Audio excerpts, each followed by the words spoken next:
राम अवतार का एक मामला है। राम अवतार चुनाव लड़ने के बाद 5 साल तक लोगों के बीच में नहीं चलते। जैसे उन्होंने 2019 में चुनाव लड़ा, चुनाव लड़ने के बाद यहाँ से लुप्त हो गया और 5 साल के बाद अब फिर यहाँ मेयर की टिकट लेकर आ गया।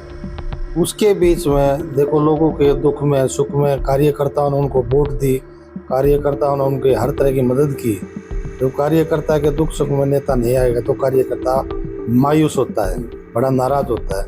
मैं समझता हूँ उसकी बहुत बड़ी नाराजगी भारतीय जनता पार्टी के कार्यकर्ताओं में, और वो खामियाजा उसने भुगतना पड़ेगा। सूरजमल जी, कांग्रेस पार्टी ने आपको मेयर पद के लिए यहाँ पर प्रत्याशी बनाया है रोहतक नगर निगम चुनाव में। सबसे पहले कांग्रेस पार्टी का, हमारे पूर्व मुख्यमंत्री चौधरी भूपेंद्र सिंह हुड्डा जी का, प्रदेश अध्यक्ष चौधरी उदयभान जी का, हमारे लोकप्रिय सांसद चौधरी दीपेंद्र हुड्डा जी का, हमारे रोहतक के विधायक श्री भारत भूषण बत्रा जी का, कलानौर से विधायक बहन शकुंतला खट्टर जी का, महम से चौधरी आनंद सिंह दांगी के सपुत्र बलराम सिंह दांगी उनका, और तमाम कांग्रेस पार्टी के हमारे पार्षद साथी, हमारे वरिष्ठ नेता और कार्यकर्ता, उन सब का मैं आभार प्रकट करता हूँ, उनका धन्यवाद करता हूँ।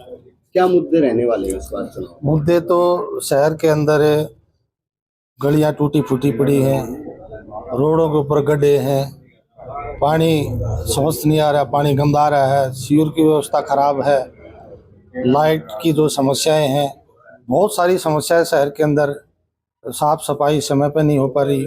ये बहुत सारी समस्याएं जो जनहित की हैं, उनको लेकर हम लोगों के बीच में जाएंगे और उनसे वोट की अपील करेंगे। आपके सामने आपके पुराने साथी हैं राम अवतार वाल्मीकि भारतीय जनता पार्टी से, क्योंकि आपने खुद उनके लिए चुनाव में पहले भी काम किया है, आप बीजेपी में थे पहले, तो किस तरीके से देखते हैं, कितनी चुनौती है राम अवतार वाल्मीकि? देखो, चुनौती तो चुनाव में आती है, क्योंकि आदमी का चुनाव के अंदर जो नेचर होता है वो सामने आता है। तो राम अवतार जी को जैसे कलानौर हल्के भी कम से कम 90-95 हज़ार वोट है जो आउटर में है, गांव है। तो राम अवतार का एक मामला है। राम अवतार चुनाव लड़ने के बाद 5 साल तक लोगों के बीच में नहीं चलते। जैसे उन्होंने 2019 में चुनाव लड़ा, चुनाव लड़ने के बाद यहाँ से लुप्त हो गया और 5 साल के बाद अब फिर यहाँ मेयर की टिकट लेकर आ गया। उसके बीच में देखो, लोगों के दुख में सुख में कार्यकर्ताओं ने उनको वोट दी, कार्यकर्ताओं ने उनके हर तरह की मदद की। जब कार्यकर्ता के दुख सुख में नेता नहीं आएगा तो कार्यकर्ता मायूस होता है, बड़ा नाराज होता है। मैं समझता हूँ उसकी बहुत बड़ी नाराजगी भारतीय जनता पार्टी के कार्यकर्ताओं में, और वो खामियाजा उसने भुगतना पड़ेगा। लेकिन नाराजगी तो शायद आपसे भी होगी, टिकट के दावेदार कई लोग थे, टिकट आपको मिल गई, तो जो नाराज हैं ये नाराजगी तो भाजपा में भी है, लेकिन कांग्रेस पार्टी में नाराजगी बिल्कुल नहीं है। जो भी हमारे बहन भाई टिकट ले रहे थे, मैंने तकरीबन फ़ोन पे बात की है, और बाकी मैं उनके घर जाऊंगा, उनको रिक्वेस्ट करूंगा, हाथ जोड़ूंगा और उनको साथ लेकर चलने का आश्वासन देकर और भविष्य में उनको पूरा मान सम्मान दूंगा। ऐसा मैं अभी 1-2 दिन में करने वाला हूँ। आप जीत का दावा कैसे कर रहे हैं कि क्या ऐसा आप जीत का दावा हम इसलिए कर रहे हैं जी, मैं पिछले 20 साल से पार्षद हूँ। हर वार्ड में, हर जगह, हर कोने में, ऐसा नहीं कि जो सूरजमल कलोई को नहीं जानता, हमेशा लोगों के दुख सुख में हम साथ खड़े रहे हैं। मैंने ये भी नहीं अगर अपने वार्ड तक मैं सीमित रहा काम करवाने के लिए, अपने लोगों के काम करा नहीं।